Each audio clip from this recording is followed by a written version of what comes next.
मनोज जरांगे पाटील यांनी मराठा आरक्षणासाठी आंदोलन करताना त्यांच्या मागण्या अनेकदा बदललेल्या आहेत। मनोज जरांगे पाटील यांनी मराठा आरक्षणासाठी मागील 1 दशकापासून लढा सुरू केला होता।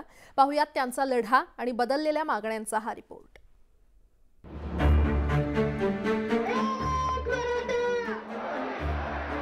छत्रपती शिवाजी महाराज की। आज तो दिवस आज आपल्या या मराठा समाजाला आरक्षण देण्यासाठी आपण मुकर्रर केला, त्याप्रमाणे आपण आज तो निर्णय घेतोय। विधानसभेत राज्य सरकारने मराठा समाजाला शिक्षण आणि नोकरीत 10% आरक्षणाचं विधेयक एकमताने मंजूर केलं। मात्र या आरक्षणाचा गरीब मराठ्यांना फायदा होणार नसल्याचा आरोप मनोज जरांगे पाटलांनी केलाय।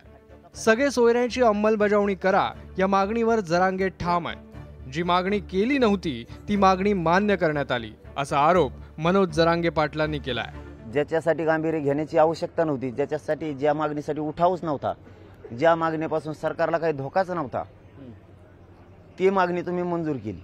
आणि ज्यासाठी मराठा समाज आक्रोश करतोय, सगळ्या सोयऱ्यांची अंमलबजावणी करा म्हणतोय, तर तुम्ही या माता मावल्यांना, गोरगरीब फाटक्या कपड्यातल्या माझ्या मायबाप मराठ्यांची चेष्टा करायला लागले। कोण असं हे सहन करू शकतो? मनोज जरांगे पाटील यांच्या आंदोलनामुळे मराठा आरक्षणाचं आंदोलन राज्यभरात पेटलं।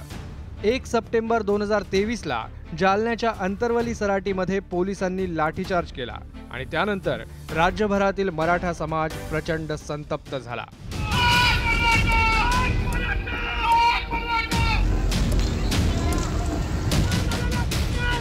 परिणामी यामुळे मराठा आंदोलनाला एक प्रकारे संजीवनीच मिळाली।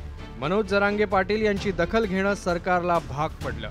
त्यामुळे राज्य सरकारनं मनोज जरांगे पाटलांच्या मागण्या मान्य करण्यासाठी सकारात्मक भूमिका घेतली। मात्र मनोज जरांगे पाटील यांच्या मागण्या वेगवेगळ्या टप्प्यावर बदलत गेल्या। त्यांच्या या बदलत्या मागण्यांवर एक नजर टाकूया। निजामाच्या नोंदीनुसार मराठवाड्यात कुणबी प्रमाणपत्र द्यावं अशी पहिली मागणी जरांगे पाटलांनी केली होती।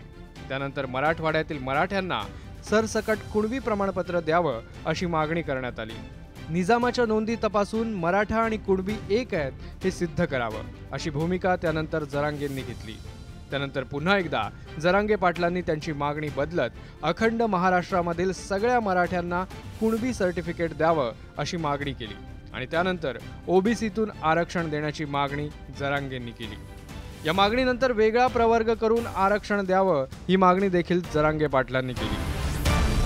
करोडो मराठा समाजाचं मागणी आणि म्हणणं आहे की आमच्या हक्काचं ओबीसीतलं असणार आमचं आरक्षण आमच्या कुणबी नोंदी सापडल्यात आणि ज्या मराठा बांधवांच्या राज्यभर कुणबी नोंदी सापडल्या नाहीत त्यांच्यासाठी सगळ्या सोयऱ्यांची आपण अधिसूचना काढलेली, त्याची अंमलबजावणी करा। आम्हाला जे पाहिजे, जे हवंय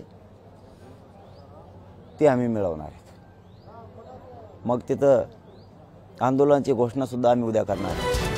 2014 पासून मराठा समाजाला आरक्षण मिळण्यासाठी केल्या गेलेल्या प्रत्येक आंदोलनांमध्ये मनोज जरांगे पाटील यांनी सहभाग घेतला होता। एवढंच नाही तर त्यांनी वैयक्तिक पातळीवर देखील अनेक आंदोलनं केली होती।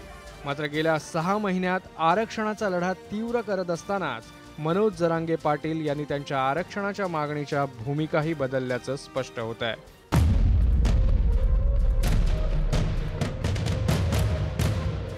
Bureau report, news 18 Lokmat.